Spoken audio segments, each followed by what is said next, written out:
बंगाल में पहले चरण के मतदान के दौरान हुई हिंसा के बाद दूसरे चरण के मतदान में भी भारी बवाल हो गया। इस बार टीएमसी समर्थकों ने बंगाल बीजेपी के अध्यक्ष सुकांता मजूमदार को ही घेर लिया और मारपीट करने की कोशिश की। और ये हंगामा बालूरघाट के मतदान केंद्र नंबर 100 पर हुआ। बताया गया कि बीजेपी समर्थकों को वोट डालने से रोका जा रहा था, जिसकी शिकायत मिलते ही सुकांता मजूमदार मौके पर पहुंचे, लेकिन टीएमसी समर्थकों ने उन्हें ही चारों तरफ से घेर लिया।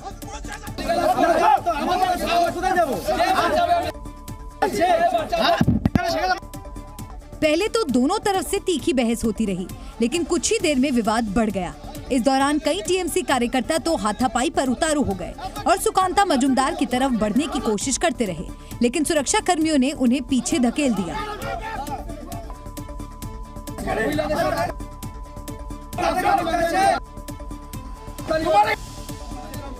हाथापाई शुरू होती उससे पहले ही सुकांता मजूमदार की सुरक्षा में लगे जवानों ने एक घेरा बनाया और सुकांता मजूमदार को टाइट सिक्योरिटी दी।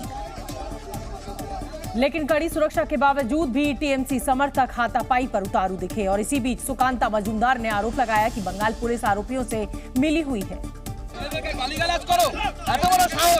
जिसके बाद सुकांता मजूमदार ने आला अधिकारियों को फोन कर दिया और केंद्रीय सुरक्षा बलों की मांग की। Hello Vijay ji, booth number 100 central force QRT team भेजिए।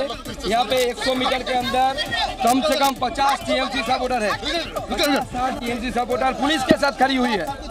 आप क्यूआरटी टीम भेजिए। Tapan assembly Patiram 100 number booth police के साथ खड़ी है। मैं फोटो भेज रहा हूँ आपको। सुकांता मजूमदार ने दावा किया कि टीएमसी समर्थक बूथ कैप्चर करने के इरादे से आए थे, इसलिए उन्होंने बीजेपी समर्थकों को वोट नहीं डालने दिया और उन्हें अपशब्द भी कहे। আপনার সামনে আমার মহিলাকে এরা সেক্স ওয়ার্কার বলেছে। আমরা দেখেন এজেন্ট বাড়ির লোকেরা সেক্স ওয়ার্কার নাকি আমার মহিলাকে সেক্স ওয়ার্কার বলবে। इसके बाद जब सुकांता मजूमदार मतदान केंद्र के अंदर जाने के लिए बढ़े तो बंगाल पुलिस के जवानों ने उन्हें मतदान केंद्र में जाने से रोक दिया, जिसके बाद सुकांता मजूमदार का पारा बढ़ गया और उन्होंने पुलिस के अधिकारी को ही धमकी दे दी।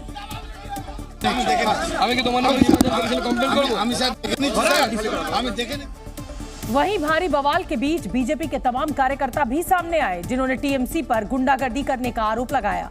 वोट डालने पहुंचे एक बीजेपी कार्यकर्ता ने जो दावे किए वो बेहद हैरान करने वाले थे, क्योंकि बीजेपी कार्यकर्ता ने आरोप लगाया कि टीएमसी के गुंडों ने उसके साथ मारपीट की। তৃণমূলের কিছু নেতা আছে, অভিজিৎ পাল ফিল্ম যেটাকে বলা যার নাম, সে আমাকে মূলত ট্রেন হিসেবে নিয়ে যায় এবং তার সঙ্গে সুমন বলে একটা ছেলে ছিল তৃণমূলের। তারা সবাই মিলে আমাকে বেশ কয়েকজন মিলে অন্ধকারের মধ্যে ঘরের মধ্যে নিয়ে গিয়ে দরজা বন্ধ করে আমাকে মারপিট করে। इसके अलावा सुकांता मजूमदार ने भी टीएमसी समर्थकों पर बीजेपी नेता ज्योतिष वर्मन की पिटाई करने का आरोप लगाया। यहाँ पे हमारे बूथ के जो एजेंट ज्योतिष वर्मन उनके साथ मारपीट किया इन लोगों ने।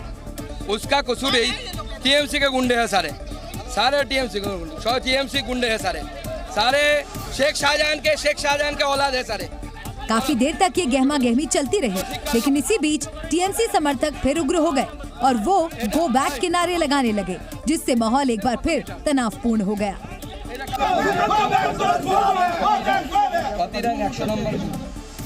बंगाल में हमेशा से ही चुनाव रक्त रंजित इतिहास से बना रहा है, चाहे पंचायत चुनाव हो या फिर लोकसभा का चुनाव हो। जब जब चुनाव आते हैं बंगाल में हिंसा देखने को मिलती है।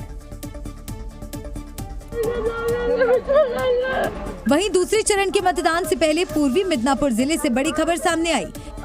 यहां बीजेपी के एक कार्यकर्ता का फंदे से लटकता शव मिला, जिसके बाद हड़कंप मच गया। बीजेपी कार्यकर्ता की पहचान दीन बंधु के तौर पर हुई और वो मोयना गांव का रहने वाला था। ये है पूर्वी मिदनापुर का मोयना का गोरा महल गाँव।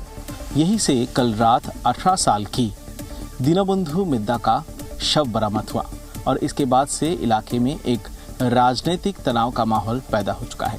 इस वक्त हम यहाँ पर है, ये गांव का ये जो खेती जहाँ पे होती है और यहाँ पर पान की खेती होती है और ये जो आप देख रहे हैं ये जो स्ट्रक्चर बना हुआ है यहीं पे उनका लगभग लटका हुआ एक शव मिला। परिवार वालों का कहना है कि उसकी हत्या की गई है। हत्या का आरोप परिवार वालों ने टीएमसी कार्यकर्ताओं पर लगाया।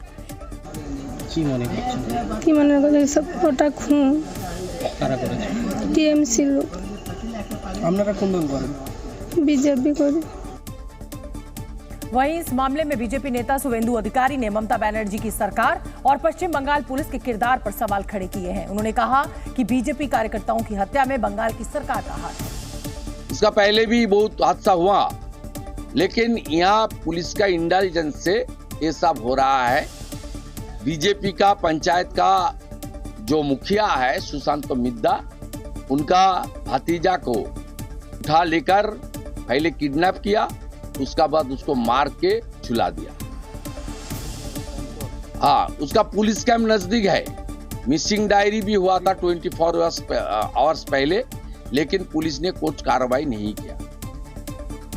और संदेश खाली केस में इस वक्त की बड़ी खबर आपको बता दें। संदेश खाली केस में सीबीआई जांच के खिलाफ सुप्रीम कोर्ट पहुंची है पश्चिम बंगाल सरकार। हाईकोर्ट के आदेश के खिलाफ सुप्रीम कोर्ट में पश्चिम बंगाल सरकार ने अपील की है। हाईकोर्ट ने दिया था सीबीआई जांच का आदेश। 29 अप्रैल को मामले की सुनवाई सुप्रीम कोर्ट में होगी। तो हाईकोर्ट के फैसले के खिलाफ सुप्रीम कोर्ट अब पश्चिम बंगाल पहुंची, सरकार पहुंची।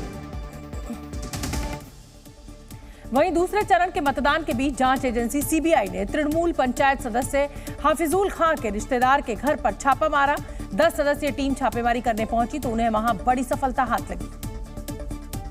और सीबीआई को तृणमूल पंचायत सदस्य हाफिजुल खान के रिश्तेदार अबू तालिब मुल्ला के घर से बड़ी संख्या में हथियार मिले।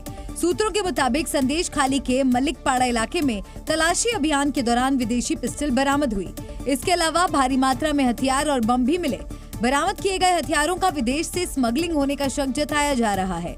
इस मामले में 3 लोगों की हिरासत में लिए जाने की भी खबर है। बताया जा रहा है कि पुलिस 3 लोगों को हथियारों की तस्करी से जुड़े मामले में हिरासत में लेकर पूछताछ कर रही है। वहीं कई संदिग्ध लोग सीबीआई के रडार पर हैं। অর্থাৎ এখানে যে সমস্ত বাসিন্দারা রয়েছেন তারা বলছেন যে আবু তালেব মোল্লা কোনো রাজনৈতিক দল করেন না, তিনি স্থানীয় একজন মানুষ, খেটে খান, এমনটাই তাদের দাবি। তবে কেউ কথা বলতে চাইলেও কেউ আবার কথা বলতে চাইছেন না। যদি স্থানীয় একজন সাধারণ মানুষ হন তাহলে তার বাড়িতে এত আগ্নেয়াস্ত্র কিভাবে উদ্ধার হলো, এই প্রশ্নটা কিন্তু বারবার ঘুরে ফিরে আসছে সিবিআই আধিকারিকদের অন্দরেও। सीबीआई को शक है कि मौके से और भी हथियार और बम मिल सकते हैं, इसलिए बम ढूंढने के लिए एक खास तरह के स्कैनर का इस्तेमाल किया जा रहा है। इस बीच राष्ट्रीय सुरक्षा गार्ड यानी एनएसजी का बम निरोधक दस्ता संदेश खाली के अगरहाटी गांव पहुंच गया है, जो रोबोट के जरिए इलाके की छानबीन कर रहा है। दरअसल आज सुबह सीबीआई की टीम ने टीएमसी पंचायत सदस्य हाफिजुल खान के रिश्तेदार के ठिकाने से विदेशी हथियारों का जखीरा बरामद किया था, जिसमें बम मिलने की भी सूचना थी और इसके तुरंत बाद एनएसजी कमांडो मौके पर भेजे गए। बम होने की आशंका को देखते हुए एनएसजी कमांडो की टीम ने विस्फोटक का पता लगाने और उन्हें डिफ्यूज करने के लिए अत्याधुनिक रोबोट को मौके पर लगाया, जो मकान के अंदर पहुंचकर छानबीन कर रहा है।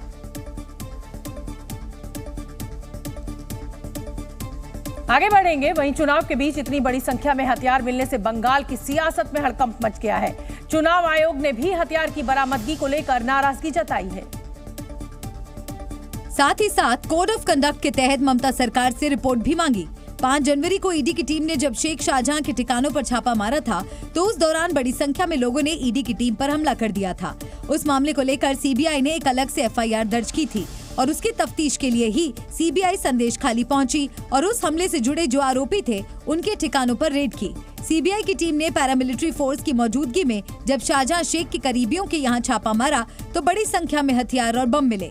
सीबीआई अब इस बात का पता लगाने में जुटी है कि ये हथियार कहां से आए और इन हथियारों के जरिए चुनाव में हिंसा फैलाने की कोई बड़ी साजिश तो नहीं रची जानी थी।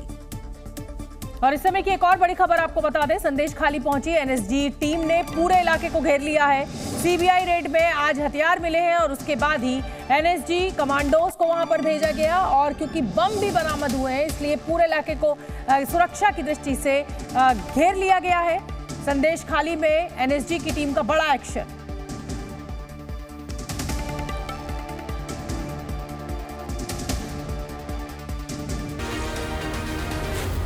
Zee News.